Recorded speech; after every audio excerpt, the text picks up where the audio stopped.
I was ironing my travel jacket while an old jazz tune played softly on the radio, the suitcase open on my bed with carefully folded shirts inside. My passport and tickets to Barcelona sat ready on the dresser, and my heart carried that familiar excitement of an adventure about to begin. Then my phone buzzed, and I expected a reminder about airport check-in. Instead, I froze as I read Amanda's message. "You are not coming to Europe with us. Brian thinks it is better if this trip stays family only." My hands went cold. I was her father, the one who had paid for their new house, the one who had spent weeks planning this trip down to every detail. And yet, I was no longer part of their definition of family. Hours later, when I discovered whose faces filled the photos from Barcelona, the betrayal cut deeper than I thought possible. That was the moment I decided they would regret underestimating me. Before we continue, please subscribe to the channel and share your thoughts in the comments. What would you do if your daughter excluded you from a trip you had paid for and replaced you with her in-laws? I had always loved the feeling of preparing for a trip. It was a kind of ritual that combined anticipation with care, each small action bringing me closer to the moment of departure. That morning, I had ironed my travel jacket, a navy one I kept for special occasions, and hung it carefully on the back of the bedroom door. My suitcase was half-packed on the bed, with folded shirts stacked neatly beside my travel-sized toiletries. My passport rested on the dresser, tucked inside a leather cover I had bought years ago during my last overseas trip with my late wife. The tickets to Barcelona sat on top of it, crisp and ready. Just seeing them had filled me with an energy I had not felt in years. It was going to be my first trip to Europe since she passed, and it meant more than just sightseeing. It meant proving to myself that life still held experiences worth chasing. I had planned every detail with Amanda, my daughter, weeks in advance. The restaurants, the museums, the walking tours. I had even printed out itineraries and placed them in my carry-on, complete with highlighted notes and reminders. She had smiled when I first showed her the plans, and I thought that smile was pride. The smile of a daughter glad to share such a trip with her father. Now I realize it was amusement at how little I understood my role in her life. The radio in my bedroom hummed with the low, soothing sounds of a jazz program as I placed a pair of comfortable sneakers on top of the suitcase. I debated whether to bring the leather shoes as well, thinking they might be better for dinner outings, when my phone buzzed against the nightstand. Amanda's name lit up the screen. I smiled, expecting a reminder about check-in times or gate numbers. My thumb slid across the screen, and I read the words that shattered everything I thought I knew. "You are not coming to Europe with us. Brian thinks it is better if this trip stays family only." My hands went cold. I read it again and again, as if repetition would somehow change the meaning. My suitcase was open on the bed, a symbol of the journey I was supposed to take. And yet the words in front of me closed that door with finality. Family only. The phrase echoed in my mind, sharp and cruel. I was her father. If anyone embodied the word family, it should have been me. I sat down on the edge of the bed, the jacket hanging behind me, the suitcase gaping open like a silent witness. I stared at the message, my mind a storm of disbelief. At first, I thought it must be a mistake, maybe something written in haste or confusion. But there was no mistake. The words were clear, final, and deliberate. My chest tightened as I typed back the only thing I could manage in that moment. Okay. That single word carried the weight of my heartbreak, though she would never see it. The room felt emptier suddenly, as though her message had drained it of light. I looked at the travel books I had laid out on my desk. One was open to a page about Barcelona's Gothic Quarter, the yellow, sticky notes still marking sites I wanted to see. The new camera I had bought for the trip was still in its box, waiting for memories that would never be captured. The joy of preparation dissolved into something heavy and sharp. I closed the suitcase slowly, each click of the latches final and loud in the stillness. Then I reached for my phone and called the airline. The hold music played while I sat there in silence, my eyes fixed on the passport and tickets that now mocked me. When the representative answered, her voice was polite and efficient. "I am sorry to hear about your change of plans, Mr. Walker." She could not know how deeply those words cut. After canceling my ticket, I wandered into the living room and sat down heavily on the couch. The afternoon sun filtered through the curtains, lighting the stack of brochures I had left on the coffee table. Roman architecture, Spanish cuisine, Mediterranean coastlines, all of it meaningless now. I picked one up and then set it down again, the glossy paper slick against my trembling fingers. Outside, I heard the neighbor's dog barking, the sound jarring against the unnatural stillness of my own house. For years I had imagined travel as a way to reconnect with Amanda, to fill the space left after my wife's passing. I thought this trip would be the beginning of something brighter. Instead, it was the end of an illusion. That evening, I moved through the house like a ghost. The suitcase stayed by the bedroom door, untouched. My dinner sat cooling on the plate before I finally forced myself to eat it without tasting a thing. I turned on the television for noise, but the voices blurred together without meaning. My phone lay on the coffee table, and despite knowing better, I kept picking it up, checking for messages that would not come. Eventually, I opened Instagram, hoping to distract myself with something meaningless. I scrolled past photos of friends' dinners, their children's soccer games, and the ordinary rhythm of other people's lives. And then my heart sank. There it was. A photo of Brian's parents standing in front of the Sagrada Familia in Barcelona, smiling broadly with the joy of tourists who believed the world belonged to them. The caption read, "The beginning of the best family vacation ever." My thumb froze above the screen. Maybe it was an old photo, I thought desperately, something from a past trip. But then another photo appeared, one that erased all doubt. Amanda stood next to Brian and his parents, the four of them at a Barcelona cafe, glasses of wine on the table behind them. Amanda's caption read, "Grateful for family time in the city of light." My stomach twisted. Family time. My daughter, my own flesh and blood, was publicly celebrating a trip I had planned with money I had helped provide, while I sat alone in my house staring at the evidence of my exclusion. I set the phone down and paced to the kitchen window. My reflection stared back at me, hollow-eyed and weary, while the glow of their happy faces still burned on the phone screen behind me. I pressed my palms against the counter, fighting against the rising tide of anger and humiliation.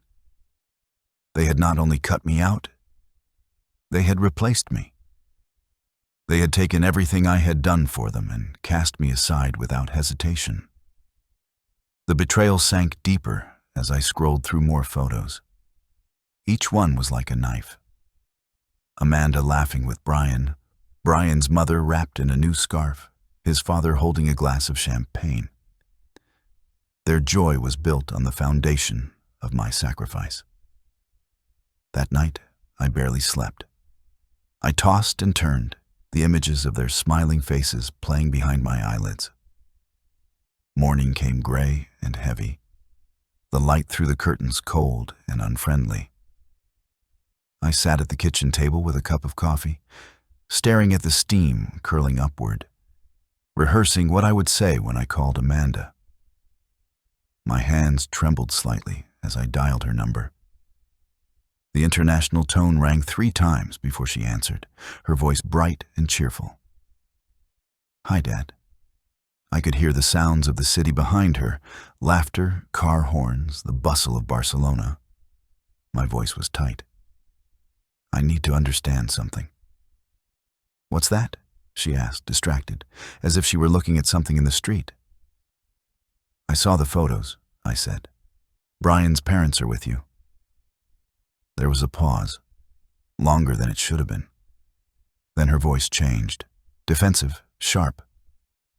"Dad, we can explain." "You said it was family only," I replied. "What am I then?"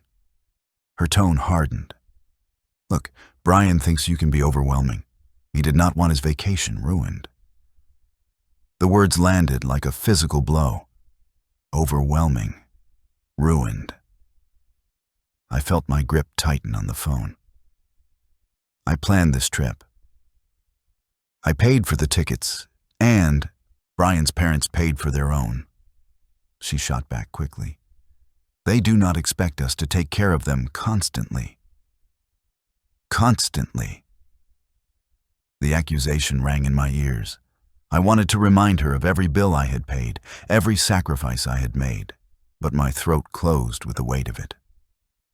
She continued, her voice colder now. "Honestly, Dad, Brian was right. You are too needy." The word burned through me. Needy. My voice barely rose above a whisper when I answered. "I understand." "Good," she said. "We will talk when we get back." I hung up before she could say more. My hand set the phone gently on the table, but my heart was pounding. I walked into my office, surrounded by family photos on the walls.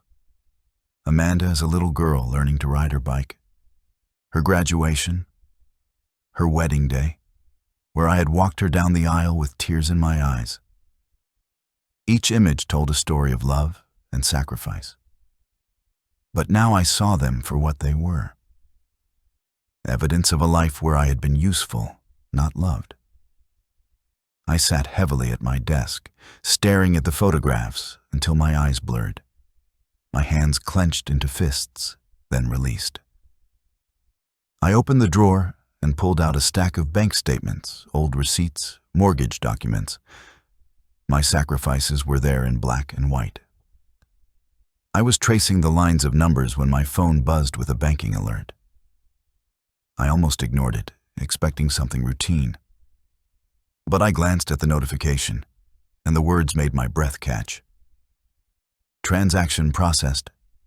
La Rambla Hotel, Barcelona, Spain. I stared at the notification, the letters glowing coldly on the screen, each one heavier than the last. My pulse quickened, the coffee in my mug trembling slightly in my hand. I tapped the notification, and the app loaded slowly, as if mocking my urgency. When the transaction appeared in full, my worst suspicion became truth. Amanda had used my card to pay for their hotel. The irony was bitter. They had told me not to come because the trip was family only. Yet they had no problem swiping my account to fund the family vacation that apparently no longer included me. The rage that spread through me was not sudden, but steady. A slow fire stoked by years of choices I had once called sacrifices, but now recognized as mistakes. My eyes drifted to the stack of receipts and statements I had pulled from my desk drawer.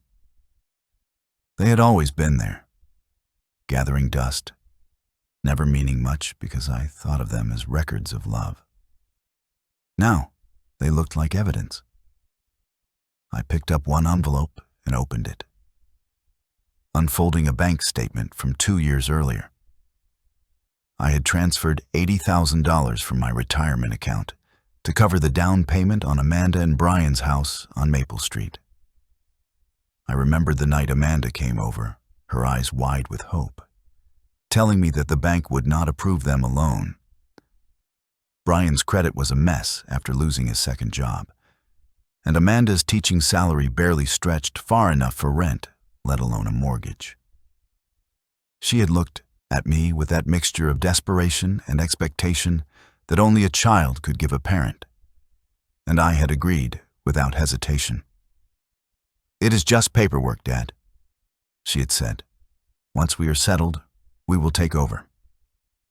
That was 2 years ago. The deed was still in my name. Another envelope revealed credit card bills I had paid when Brian's freelance projects had failed to produce income. I remembered Amanda calling late at night, her voice tense. "Dad, we just need a little help to get through this month." But the months stacked up. The balances grew. I covered them all. I had told myself it was temporary, that once Brian found stable work, things would be different. But the only thing that changed was the size of the requests. I pulled out another paper and felt my chest tighten. Amanda's student loans. $20,000 that I had paid off when Brian lost his first job after college. "We will pay you back, Dad," Amanda had promised. I never asked. I never expected. I thought it was what a father did. The memories came in waves, each one heavier than the last. The Christmas when I had filled the tree with gifts for them while Brian's parents sat smugly at the table, bringing nothing but their presents.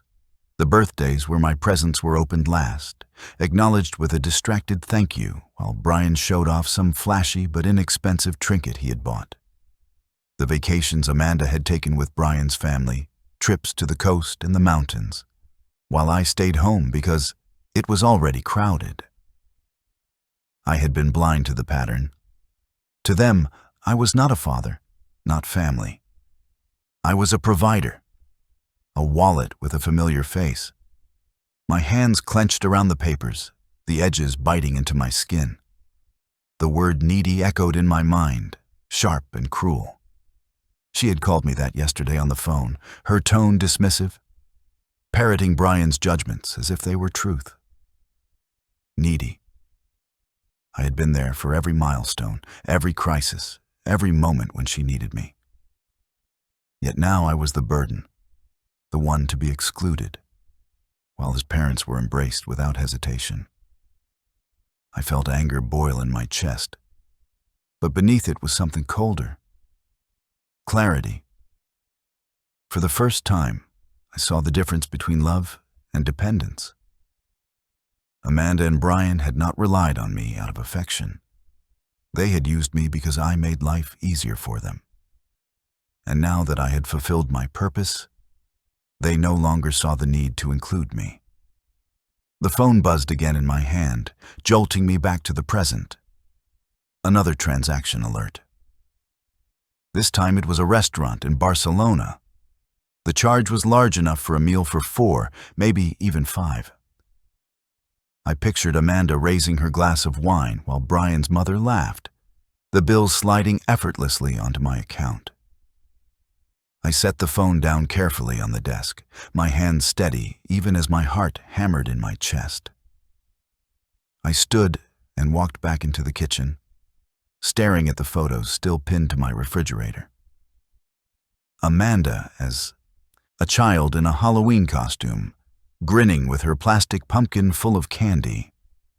A photo of us fishing on a summer lake. The day I helped her move into her first apartment, carrying boxes up 3 flights of stairs while she told me about her dreams of becoming a teacher. Each memory should have been warm, but instead they stung, each one tainted by the realization that my role had been less about sharing life and more about supporting hers. I sat back down at the table and dialed Amanda again. My hand shook, but my voice came out cold, controlled.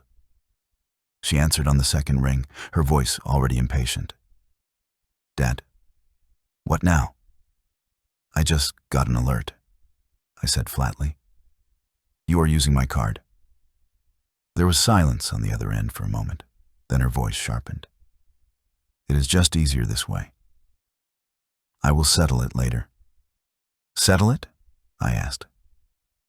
"Amanda, you told me I was not welcome on this trip. You said it was family only.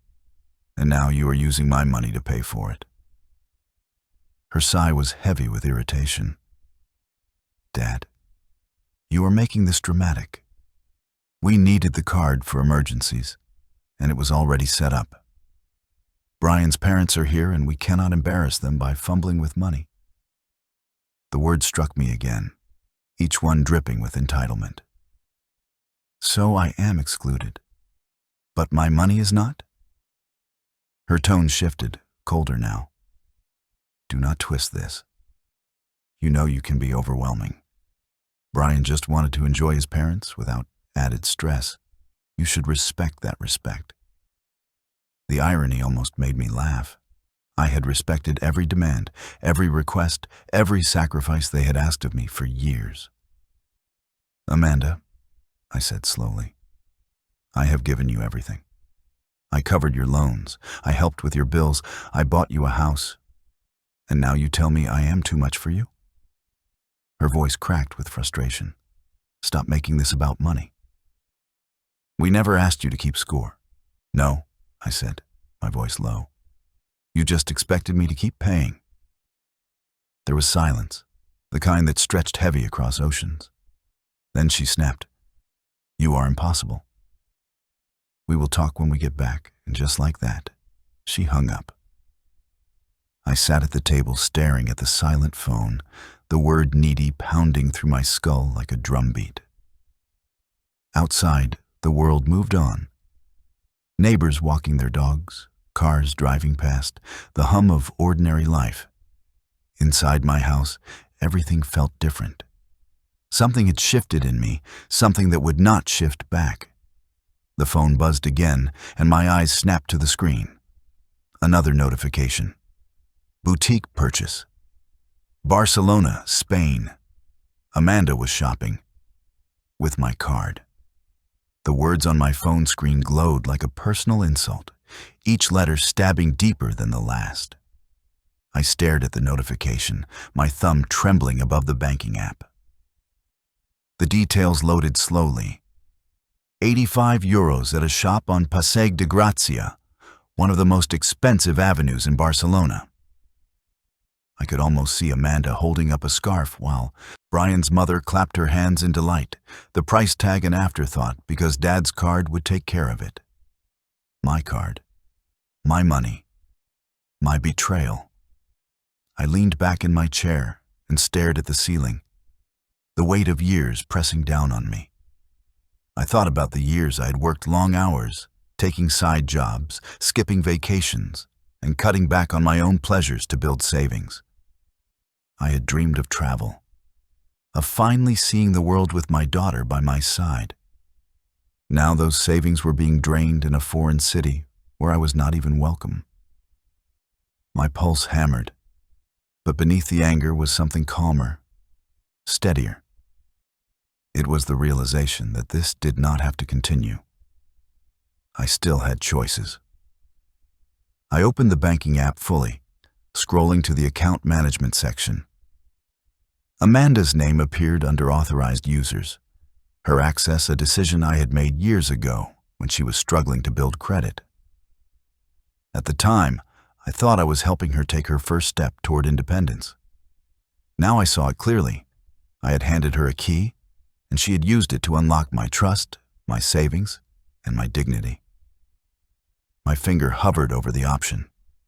Remove authorized user. A warning popped up. Are you sure? This action cannot be undone. The irony made me smile bitterly. Some things should not be undone. My finger pressed firmly on the confirmation. The screen blinked once, then again. Amanda Walker. Access revoked. Just like that, for the first time in years, the control shifted back to me. A strange calmness spread through me, almost like relief. I stood up and walked into the kitchen. The coffee pot was still warm from the morning, and I poured myself a cup. The act of stirring in the cream, watching the swirl of color, felt grounding. I took a slow sip and let the silence settle around me. For the first time since that cruel text message, I felt steady. That steadiness did not last long. My phone rang sharply, the international number flashing on the screen. I answered on the third ring, already expecting the fury waiting on the other end. "Dad," Amanda's voice was shrill, laced with panic. "What did you do?" The card was declined at lunch, in front of everyone. I took another sip of coffee before replying. "I removed your access." Her gasp was audible. "You cannot do that." I tried 3 times, and the waiter kept coming back. It was humiliating. "That must have been embarrassing," I said evenly. "Embarrassing?" she shrieked. "It was mortifying." Brian's parents were there. They looked at us like we were fools. "You ruined the entire afternoon." I let her words hang in the air before answering. "You told me I was not part of your family vacation. You made that very clear. Why should I pay for something I am not allowed to be part of?" "You are twisting this," she snapped. "This is not about you. We needed the card. We agreed it was for emergencies." "An emergency is not buying scarves and bottles of wine," I replied. Her voice grew louder, sharper. "Do not lecture me. You cannot just pull this kind of stunt. Do you know what Brian said? He said if you keep this up, we will have no choice but to make other arrangements for you." The way she said it made my stomach tighten. "What kind of arrangements?" "Care facilities," she said coldly. "You are not getting any younger, Dad. And clearly, you cannot handle your finances responsibly. Brian thinks it would be best for you, and honestly, I agree. You do not need that big house anyway. We could sell it and use the money for something useful." The words hung heavy in the air, cruel and calculated. Sell my house. Put me away like an unwanted burden. The same daughter whose home I had bought, whose bills I had covered, whose future I had protected, now talked about discarding me as if I were nothing more than an inconvenience. "Care facilities," I repeated slowly, my voice steady though my chest felt like it was on fire. "Yes," Amanda pressed on. "You would be better off with people who know how to take care of you. And you do not need to rattle around in that house alone. It makes sense to sell it. Brian says it is for your own good." I could hear Brian's voice faintly in the background, urging her on. My hands clenched into fists around the coffee mug. For years I had ignored the small slights, the dismissive tones, the way Brian's parents were prioritized over me. But this was the moment where all of it came into focus. They had no intention of honoring me as a father. I was a tool, a bank account, a house to be liquidated. "Are you listening, Dad?" Amanda demanded. I heard every word. I said quietly. "Good," she snapped. "So fix this. Restore the card, and we will forget about this mess." "No," I replied. There was silence on the other end, then an incredulous laugh. "What do you mean, no?" "I mean no," I said firmly. "Enjoy the rest of your family vacation." Her voice rose to a shriek. "Dad, do not you dare—" I hung up. I set the phone face down on the table, the silence afterward thick and satisfying. My hands, steady now, wrapped around the coffee cup once more. I stared out the kitchen window at the backyard I had cared for over the years. The lawn was trimmed, the garden neat, the wooden deck I had built with my own hands standing sturdy. This was my home, bought and paid for with decades of labor. And they thought they could sell it out from under me. I carried my coffee into my office and sat down heavily at the desk. The family photos still lined the walls, but I did not look at them.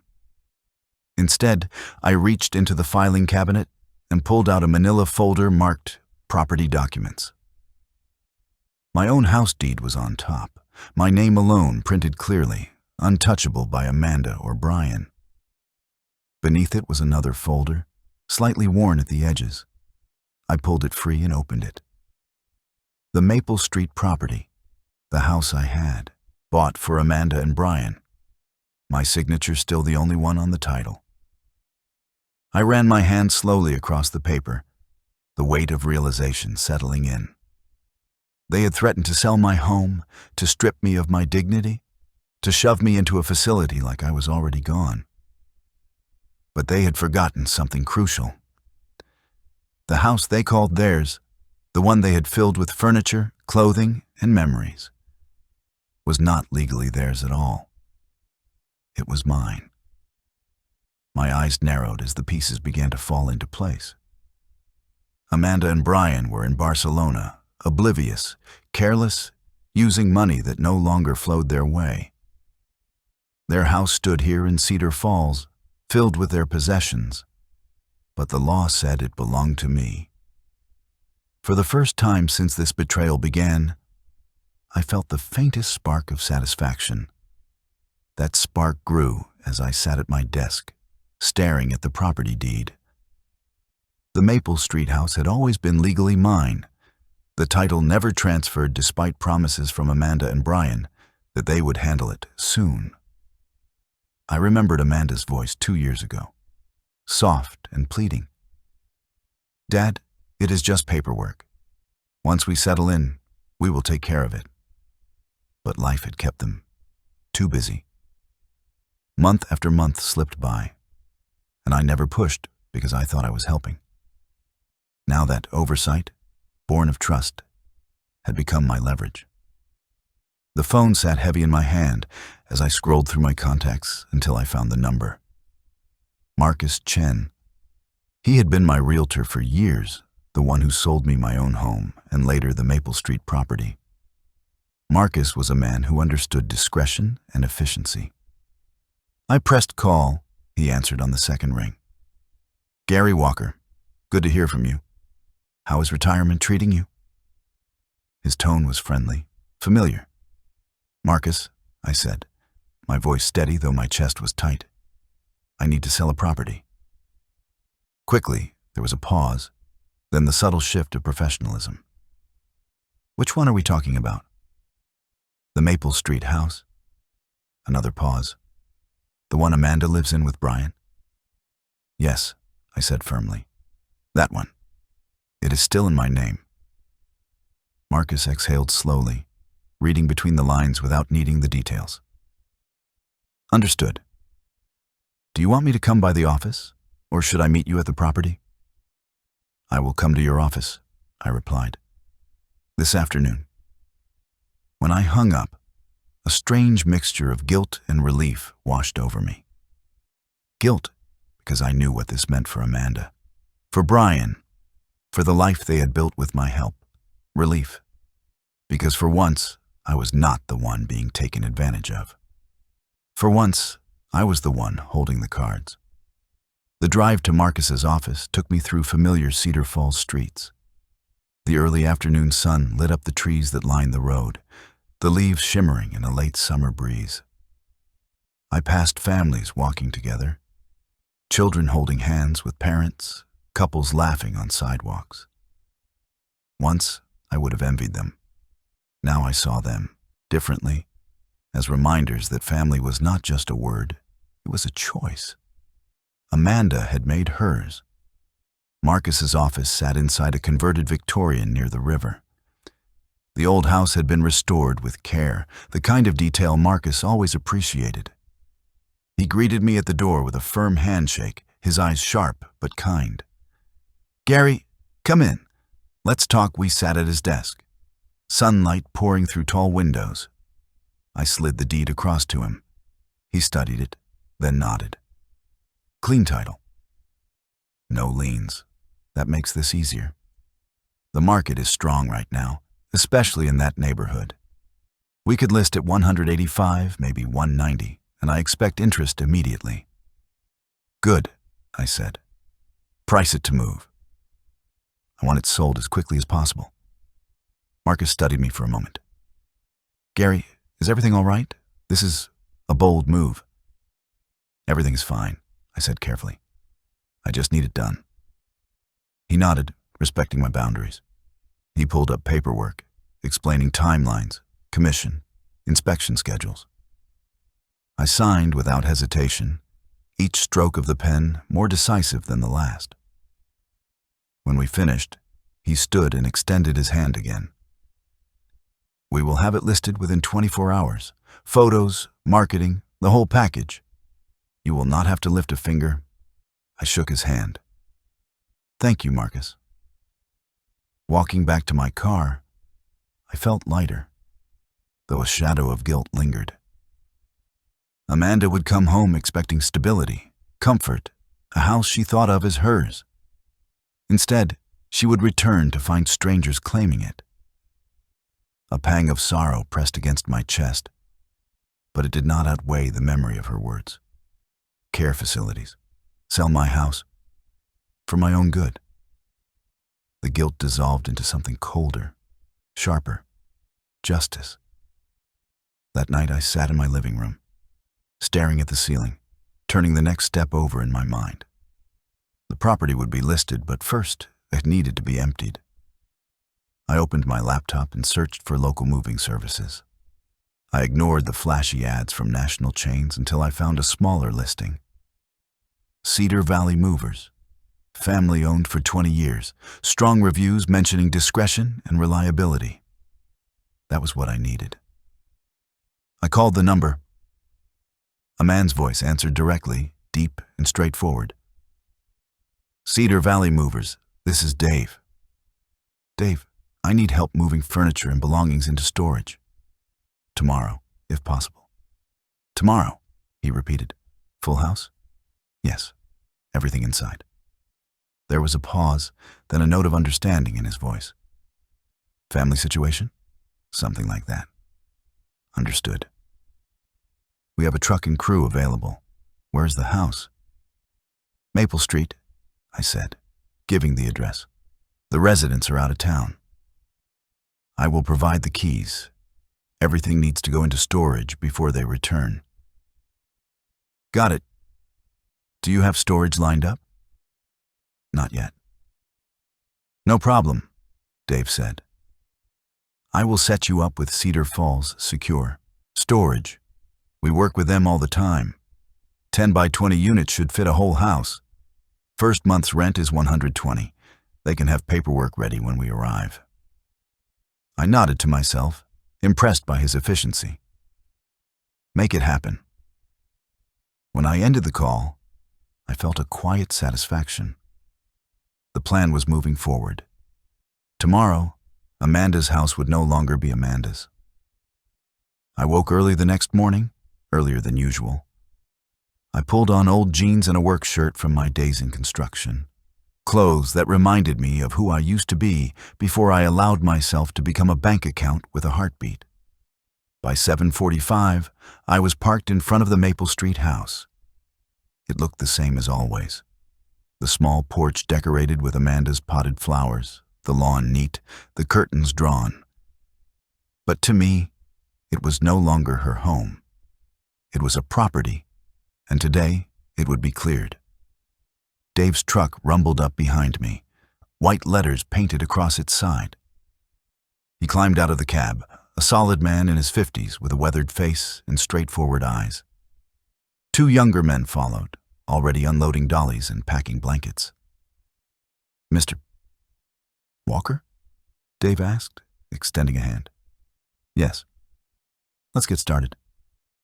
I unlocked the front door with my spare key, and the house opened into silence. The air smelled faintly of Amanda's candles, lavender and vanilla. For a moment, I hesitated, guilt pressing in again. But then I remembered her voice, cold and unyielding, planning to sell my house to pay for a facility. My resolve returned. Room by room, Dave's crew began packing. I pointed out what belonged to Amanda and Brian, which was everything. The sectional sofa in the living room, the dining set I had bought them for their anniversary, the electronics I had purchased as Christmas gifts. Box by box, piece by piece, the life I had financed was dismantled. I insisted on helping despite Dave's protests. I carried boxes labeled Amanda's books and Brian's office to the truck, feeling a grim satisfaction with each trip. In their bedroom, I found Amanda's wardrobe, dresses and shoes spilling from the closet. I packed them carefully, but without sentiment. On a shelf sat their wedding album. I flipped through it briefly. Brian's family filled page after page, smiling in group shots, while I appeared in only a handful of photos, always at the edges. My throat tightened, but I closed the album and handed it to the movers. In the spare room, meant for a nursery that never came, I found a crib still in its box, unopened. For a moment, I paused, wondering if I was going too far. Then I remembered the restaurant bill from Barcelona charged to my account, and the hesitation vanished. By late morning, the house was nearly empty. Sunlight streamed through bare windows, illuminating dust motes in the air. The rooms echoed differently now, hollow and impersonal. I walked through each one, checking corners, making sure nothing was left. Behind Dave's crew worked quickly, stacking the last boxes in the truck. "You all set?" Dave asked, clipboard in hand. "Yes," I said, my voice steady. "Storage unit is ready. We will lock everything inside under your name. You will have the only key." "Good," I replied. We stepped outside together. I locked the front door and pocketed the keys, turning my back on the empty house. The movers climbed into the cab, the engine rumbling to life. I stood on the sidewalk, hands in my pockets, watching as the truck pulled away. Inside it were Amanda and Brian's possessions, their comforts, their illusions of security. The house they thought of as theirs was now nothing more than empty walls. For the first time in years, I felt something I had forgotten. Control. That feeling carried me through the rest of the day. After the movers secured Amanda and Brian's belongings in storage, I drove home with the storage key heavy in my pocket, a small piece of metal that represented years of misused generosity now neatly contained and locked away. That evening, I poured myself a glass of water and sat down at the kitchen table with the laptop open in front of me. The email from Marcus Chen arrived just after dinner. The subject line was simple: "Property listed successfully." Beneath it were photos of the Maple Street house, its rooms now empty, sunlight streaming through bare windows. The listing described it as a move-in ready family home in a desirable neighborhood, priced aggressively at $185,000. Marcus was right. In this market, it would not last long. The next morning, my phone rang just after breakfast. Marcus's voice was brisk and enthusiastic. "Gary, you are not going to believe this. We already have 2 offers, both strong. One is conventional financing, but the other..." He paused, savoring the moment. "Cash." Full asking price, I set down my mug, a faint smile tugging at the corner of my mouth. "Cash?" "Yes. A young couple relocated here for work. They saw the listing this morning, toured immediately, and fell in love with the place. They want to close as soon as possible." "How soon?" I asked. "As soon as you are willing. They are renting a corporate apartment right now. If we push, they could move in this weekend." It was Thursday. My heart quickened at the thought. Amanda and Brian were still in Barcelona. Their return flight, if my memory was right, was scheduled for Saturday evening. That meant by the time they touched down, the house would no longer be theirs in any sense, not even in illusion. "Make it happen," I said firmly. Marcus chuckled. "I thought you might say that." "I will handle the paperwork. Title company can rush the closing. Meet me tomorrow morning at their office, and we will finalize everything Friday morning." I drove into Cedar Falls with a calm determination. The title company sat in a modest brick building on the edge of downtown. Inside, fluorescent lights buzzed softly as I sat at the long table with Marcus and the buyers. They introduced themselves as Michael and Sarah Thompson, a couple in their early 30s. Michael wore a tie loosened from the summer heat, and Sarah's hand rested gently on her small baby bump as she smiled politely. "We love the neighborhood," Sarah said warmly, "and the house is just the right size. We can see ourselves starting our family there." I nodded, keeping my expression neutral. "I hope it serves you well." Paper after paper slid across the table, each signed with deliberate strokes of my pen. Marcus explained the details. The buyers asked a few questions. The title agent confirmed identities. It all moved quickly, cleanly. Within an hour, the closing was complete. A wire transfer confirmation flashed on my phone. $185,000 minus realtor fees already deposited. Michael extended his hand. "Thank you, Mr. Walker. This means a lot to us." I shook his hand firmly. "Take care of it." The Thompsons left, their voices filled with excitement as they talked about moving trucks and paint colors. Marcus clapped me on the shoulder. "Smoothest transaction I have had all month." "Congratulations, Gary. That was fast driving home. I felt lighter than I had in years." Amanda and Brian's safety net had been stripped away, sold legally and cleanly, the proceeds in my account. They could threaten care facilities. They could talk about selling my home. But in the end, it was their life that had been dismantled, and not mine. Saturday morning dawned clear and bright. Out of curiosity, I drove by Maple Street. A U-Haul truck sat in the driveway. Michael and Sarah directed movers, carrying in boxes labeled kitchen and baby room. Sarah was already arranging potted plants on the porch railing, her laughter ringing down the street. I parked across from the house and watched for a while, my hands steady on the steering wheel. The empty property I had handed over only days ago was already transforming into something new. I thought about Amanda and Brian, about the look on their faces when they returned. For years, I had been the quiet supporter in the background. They would never expect me to act, never imagine I could turn the tables so completely. They had mistaken patience for weakness, kindness for passivity. Now, they would learn the difference. I rolled down the window, the warm air carrying the sound of children playing nearby. The neighborhood felt alive in a way it never had when Amanda lived there. Families chatted on porches. A boy rode past on his bike, his laughter trailing behind him. Michael paused to wave at a neighbor, his arms strong around Sarah's shoulders. I wondered if Amanda had ever truly appreciated what she had been given. Somehow, I doubted it.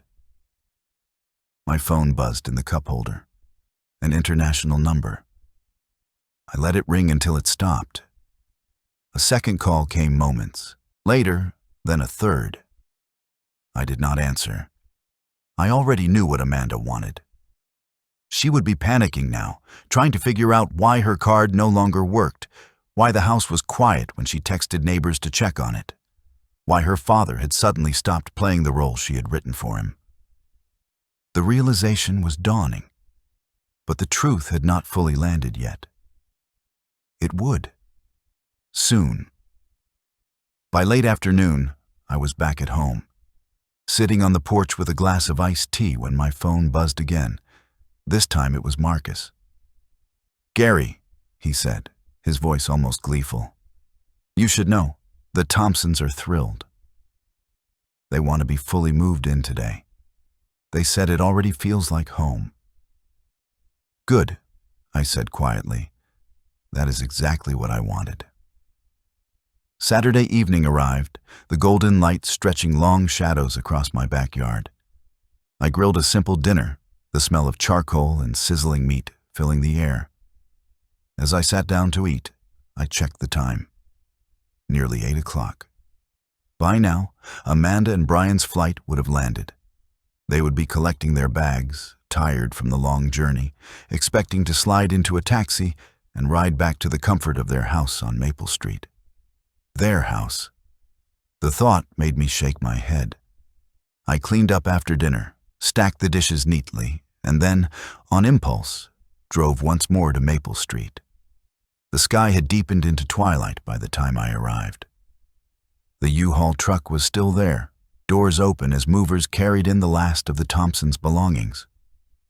Michael was assembling a swing set in the backyard, his shirt damp with sweat, while Sarah sat on the porch sipping from a water bottle. The glow of lamps spilled from the windows, turning the empty shell I had walked through only days ago into a warm, inviting home. I parked discreetly down the street, my car angled where I could see the driveway. My heart pounded with a mix of anticipation and grim satisfaction. And then it happened. A taxi pulled up in front of the house. The doors opened, and Amanda stepped out first, her hair mussed from travel, her expression tired. She looked up at the house, expecting familiarity, but her face changed instantly as confusion washed over her. Brian climbed out behind her, dragging 2 heavy suitcases across the pavement. His brow furrowed as he saw the truck, the movers, the strangers carrying furniture through the front door. I leaned forward in my seat, watching their confusion bloom into alarm. This was the moment I had been waiting for. Amanda's suitcase slipped from her hand and thudded against the curb as she stared at the scene before her. Her brow furrowed, eyes darting from the U-Haul truck to the strangers carrying boxes into the house. Brian's steps slowed, his mouth tightening into a hard line as he dragged his luggage toward the driveway. Sarah Thompson, standing on the porch with a potted fern in her hands, froze mid-motion. The movers glanced awkwardly between the families, sensing tension in the air. Amanda's voice was sharp, demanding, "What is going on here? Why are you people in our house?" Michael Thompson stepped out of the doorway, a folder of paperwork clutched in his hand. His face showed polite confusion, but his voice was firm. "Your house? I think there must be a mistake. We closed on this property yesterday. This is our home." Brian dropped his suitcase in the driveway and stepped closer, his tone rising. "No, this is our house. We live here. You need to get your movers out before I call the police." Sarah's hand trembled slightly as she set the fern down on the porch railing. "Call the police?" "But we bought this place legally. We have the deed." Amanda turned her head, spotting me down the street. Her face twisted in recognition, confusion sharpening into fury. "Dad?" Her voice carried, raw and accusatory. "What is happening? Why are strangers moving into our house?" I opened my car door and stepped out slowly, my boots crunching against the pavement. I walked toward them with measured steps, every eye on me. When I reached the edge of the driveway, I met Amanda's gaze directly. "They are not strangers. They are the new owners." Her face went pale, then red. "What are you talking about?" I looked at Michael and Sarah first. "I am sorry for the disruption. Please, continue moving in. You have nothing to worry about." Michael gave a wary nod, holding the folder higher. "We have the signed deed, the closing documents." "It is all official," Brian's voice boomed, anger replacing shock. "This is insane. You cannot just sell our home. That is theft." I turned to him calmly. "It was never your home. Check the deed. The property has always been in my name. You lived here because I allowed it. You promised to transfer it someday, but someday never came. Legally, it has always been mine to do with, as I chose." Amanda's voice rose to a shriek, her hands shaking at her sides. "You cannot mean that." "We live here. This is our life. Correction, I said evenly. It was your life. Now it belongs to someone else. Brian's fists clenched. He stepped closer, towering in his attempt at intimidation. We will sue you. Do you hear me? We will take this to court. You will not get away with this. I held his glare without flinching. With what money? You already drained my accounts in Barcelona. You cannot afford an attorney, and even if you could, the case would be dismissed. I had every right to sell this property. Amanda's breathing grew ragged as she clutched Brian's arm. Where are our things? What did you do with all our furniture, our clothes, our memories? I reached into my jacket and pulled out an envelope, holding it between two fingers. Unit 47B at Cedar Falls Secure Storage. Everything you owned has been packed carefully and locked away. The first month's rent is already paid.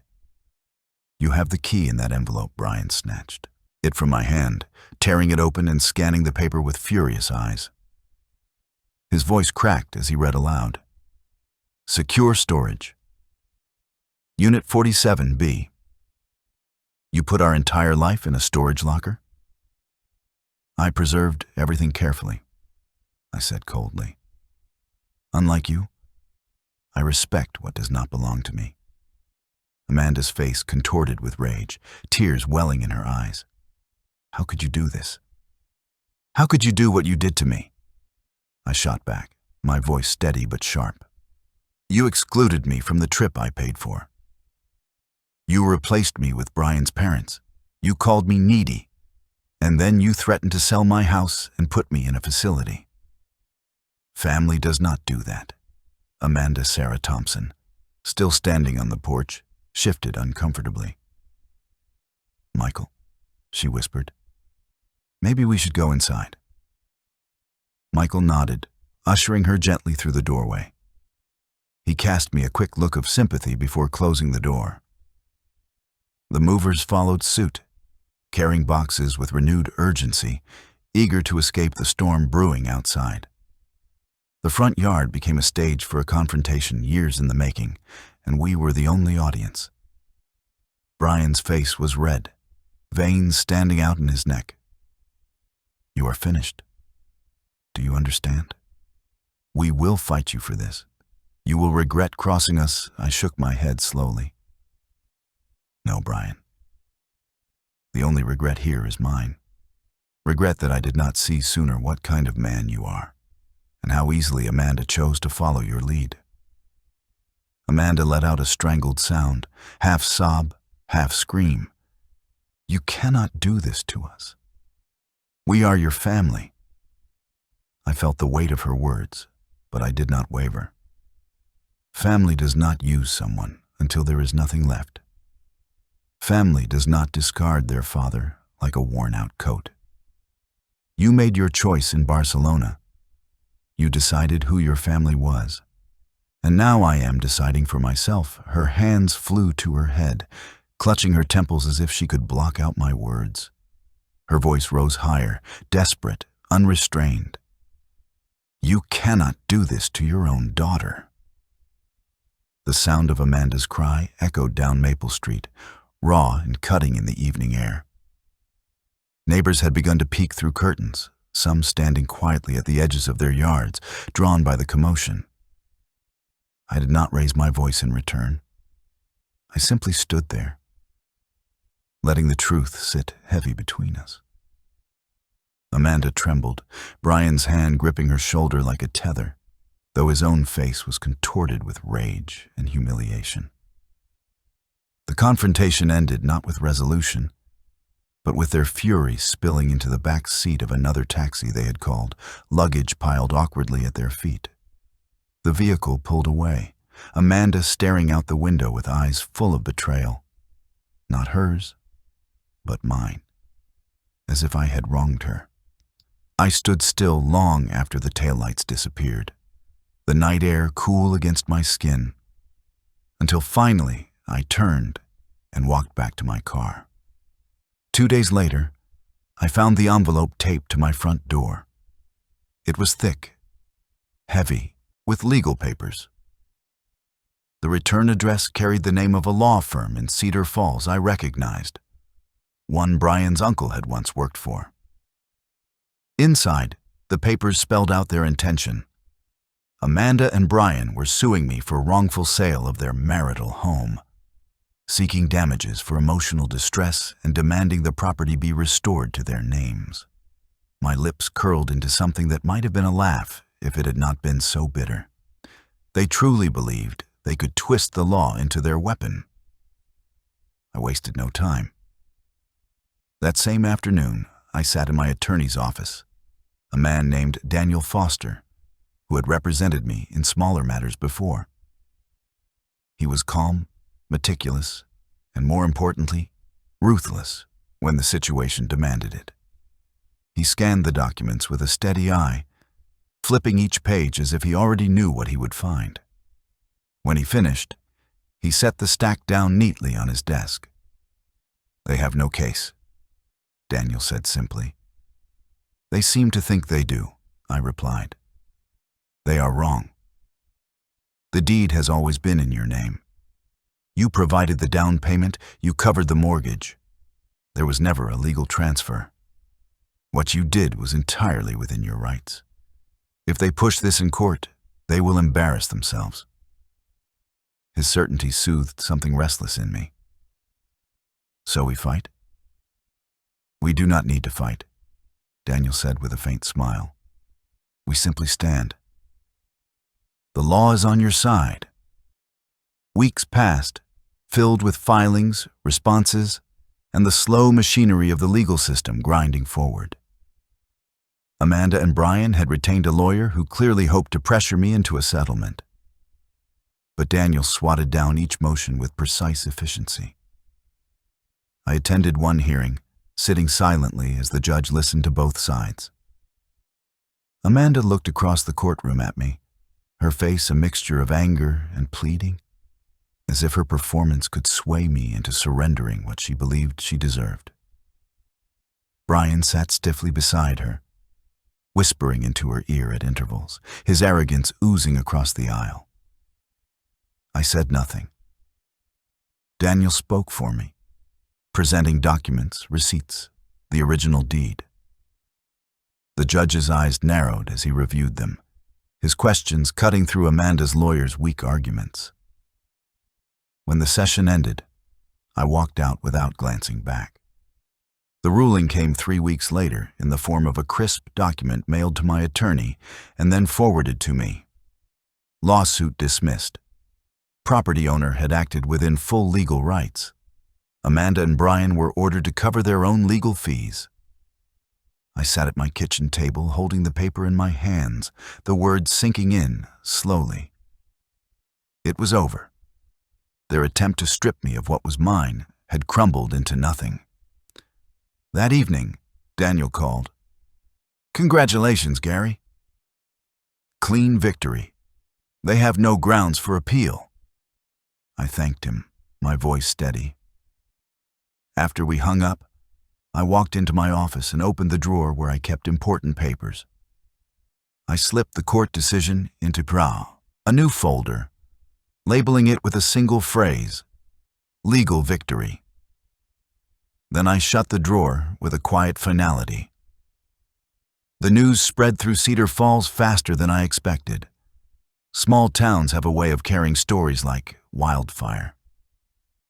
At the coffee shop the next morning, I overheard 2 women at the next table whispering, "Can you believe Amanda tried to sue her own father? After everything he did for her?" Another voice joined in. "I always thought Brian seemed entitled." Now everyone knows for sure. At the hardware store, Marcus Chen spotted me in the aisle.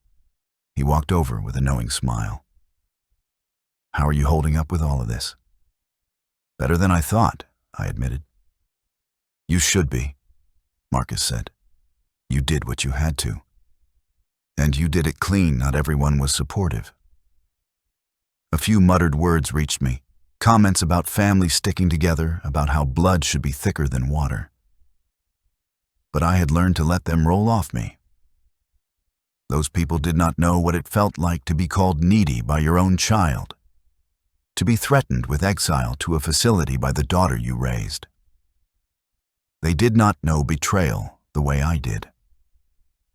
Amanda and Brian disappeared from public view after the lawsuit collapsed.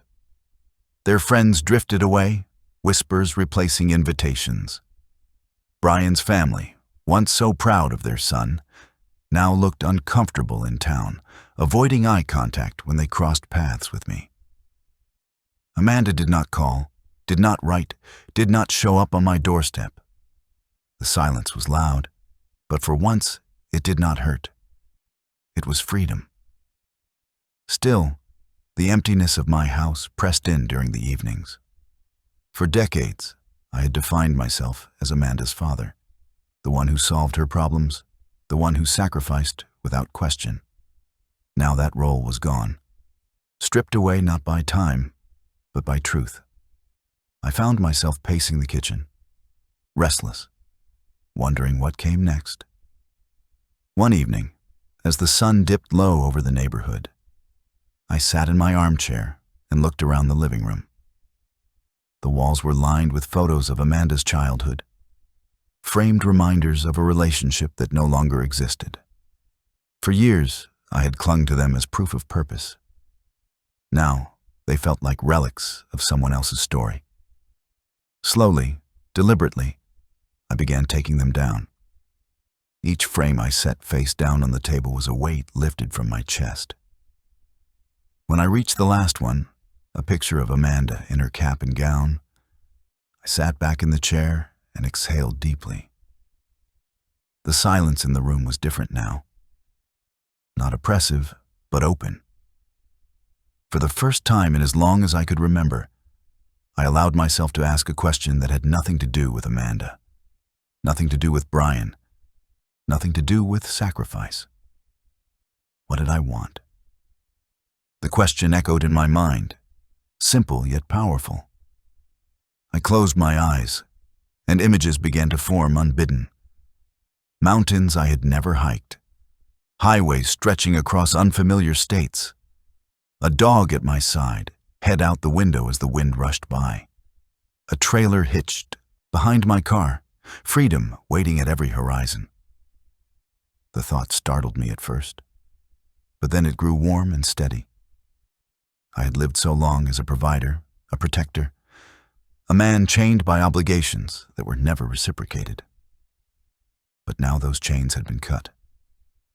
I was free to imagine, free to decide, free to live. That realization lingered in my chest for days, a quiet hum beneath the rhythm of ordinary life. I woke earlier, not because I had to, but because mornings felt lighter now. I brewed coffee with care, sat on the porch, and let the sunrise paint the sky without rushing to check my phone for demands or pleas. For the first time in years, my days belonged entirely to me. One afternoon, while running errands downtown, I passed the local pet supply store. A small sign in the window caught my attention. Adoption Day, dogs in need of homes. On impulse, I stepped inside. The bell above the door jingled, and the scent of cedar chips and kibble filled the air. Toward the back, volunteers from the animal shelter stood beside kennels, each one holding a dog with hopeful eyes. That was when I saw him. A golden retriever, about 3 years old, his fur the color of late summer wheat. His eyes met mine with an intensity that made me stop in my tracks.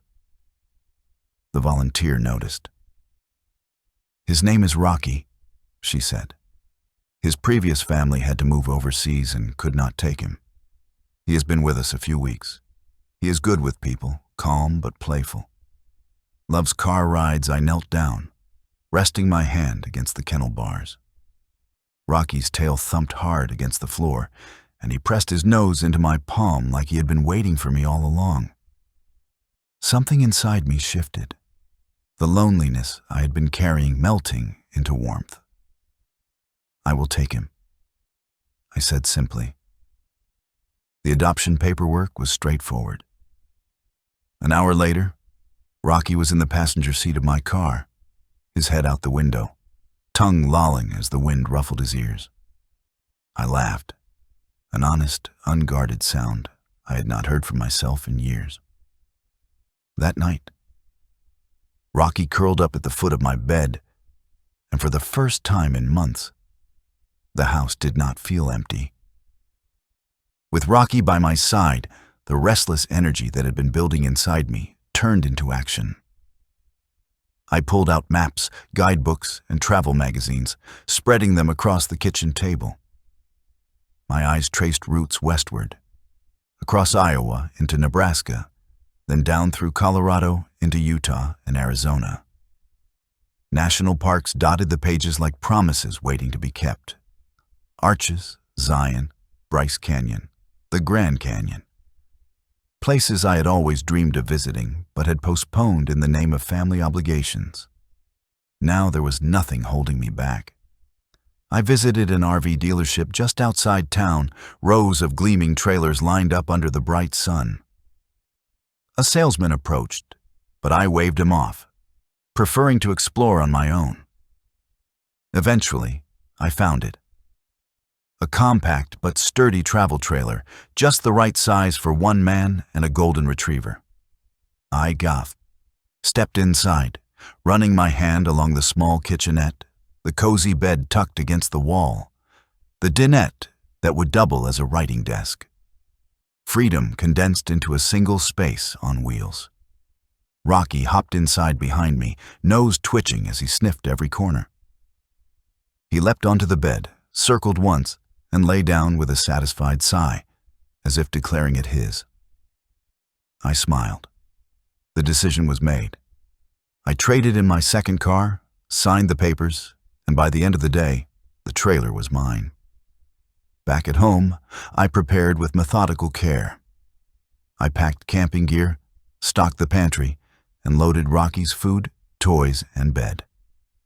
Each item I tucked into the trailer felt like a step away from the shadows of Cedar Falls and towards something brighter. But just as the future was beginning to take shape, the past tried to claw its way back in.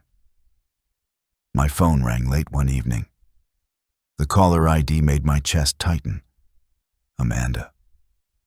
For a moment, I considered ignoring it, but something in me wanted to hear her voice one last time.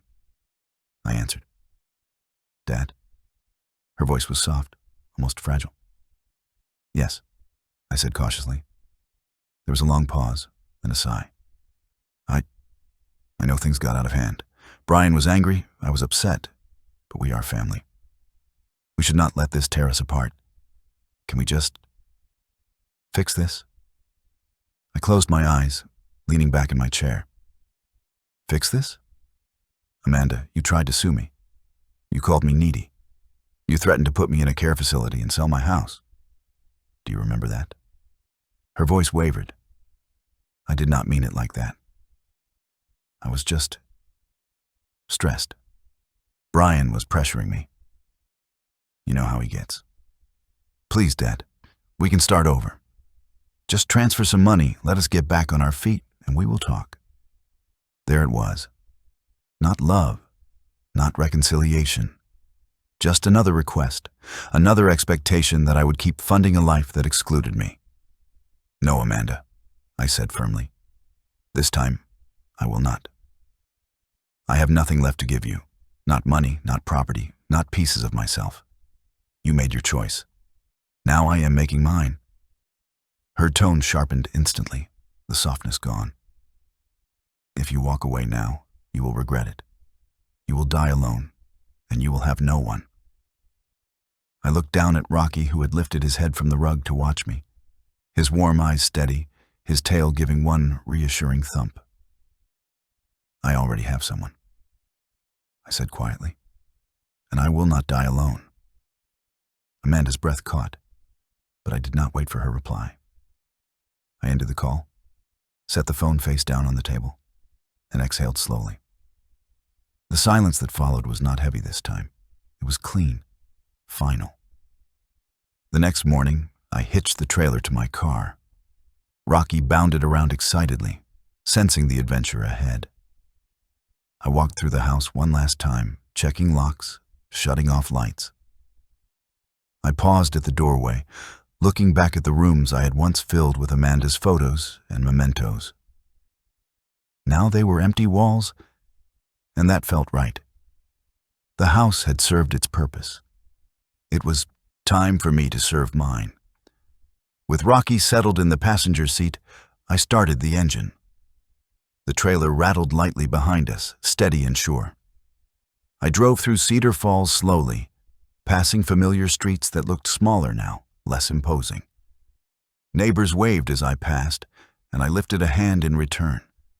But my focus was on the horizon. We reached the highway, the sign pointing west. Utah 500 miles. The sky stretched wide and open, painted in shades of gold by the morning sun.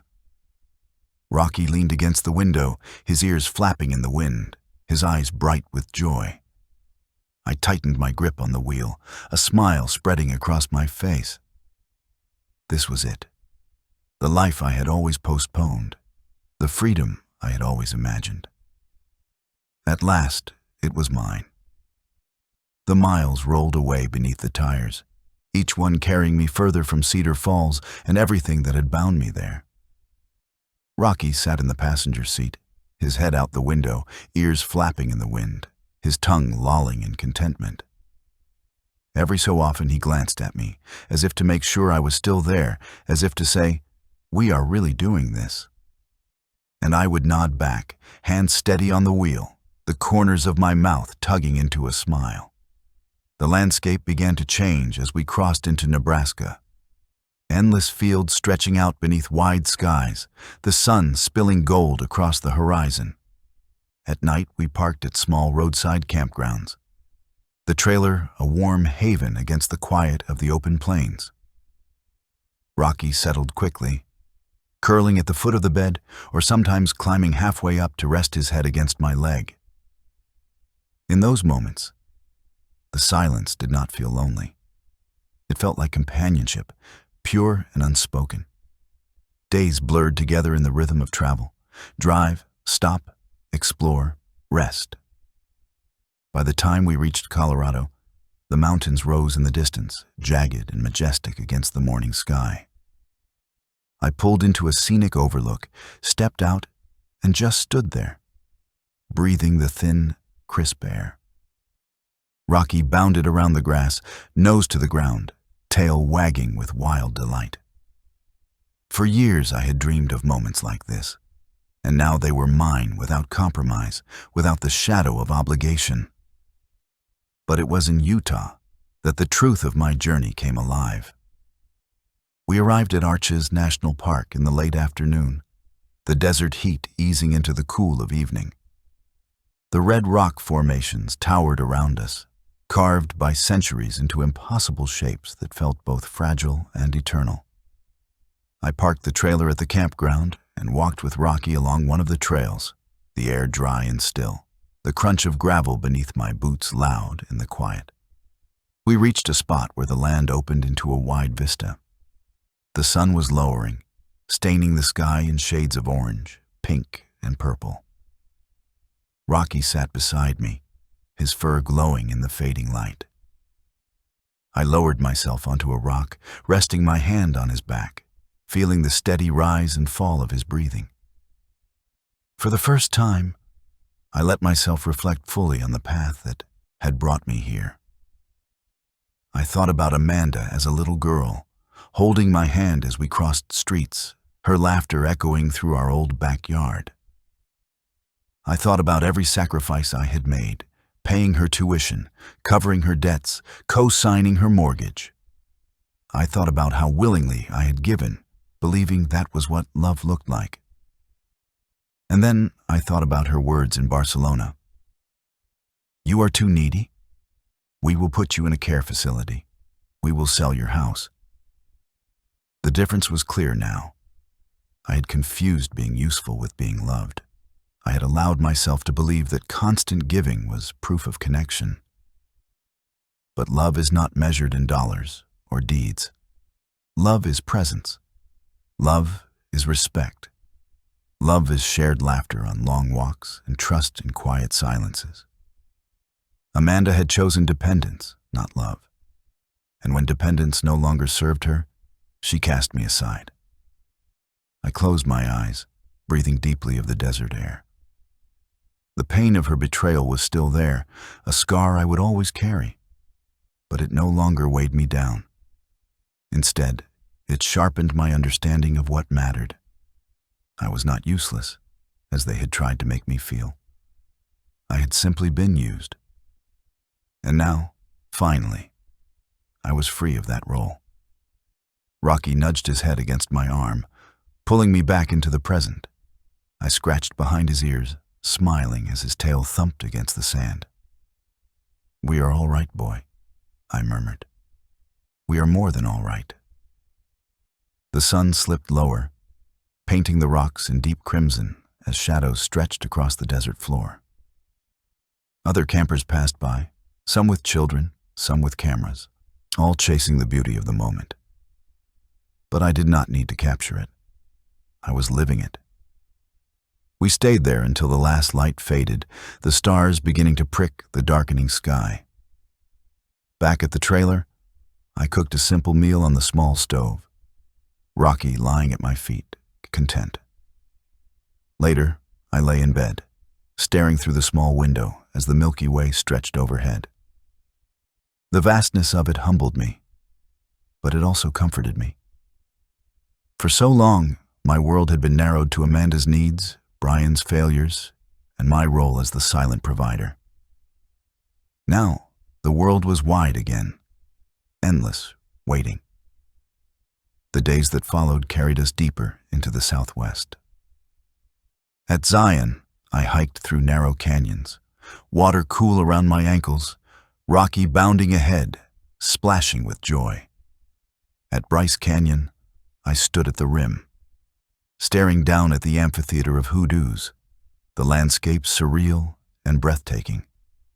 At the Grand Canyon, I watched the sun rise, the colors shifting by the second, each moment more stunning than the last. Everywhere we went, I felt a growing peace, a quiet strength that had nothing to do with Amanda's approval or Brian's disdain. It was mine alone, earned through endurance, claimed through choice. At night, when I wrote brief notes in a journal, I found myself smiling at the simplicity of the entries. Hiked 6 miles today. Rocky chased a lizard, watched the stars. They were not grand achievements, but they were real. They were mine.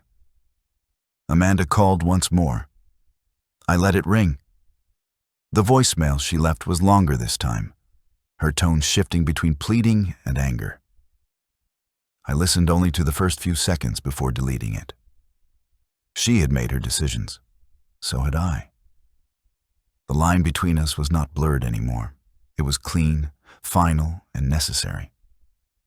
Weeks into the journey, Rocky and I pulled into a quiet campground near Monument Valley.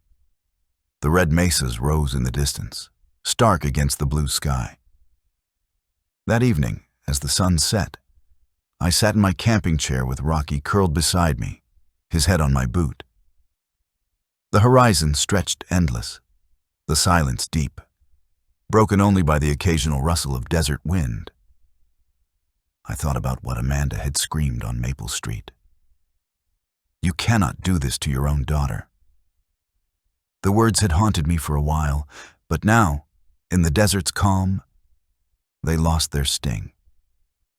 She had been wrong. What I could not do was continue betraying myself for her. What I could not do was keep sacrificing until there was nothing left of me. What I could do was reclaim my life, my dignity, and my freedom. The last rays of sun disappeared, leaving the world awash in twilight. I lifted my face to the sky, feeling the cool air settle around me. Rocky shifted closer, his warmth grounding me. For the first time in decades, I felt whole. Not because someone else needed me, but because I finally understood my own worth. I had been useful. I had been taken for granted. But now I was something more. I was free. If you like this story, subscribe and tell us about your thoughts in the comments. To hear the next one, click on the box on the screen.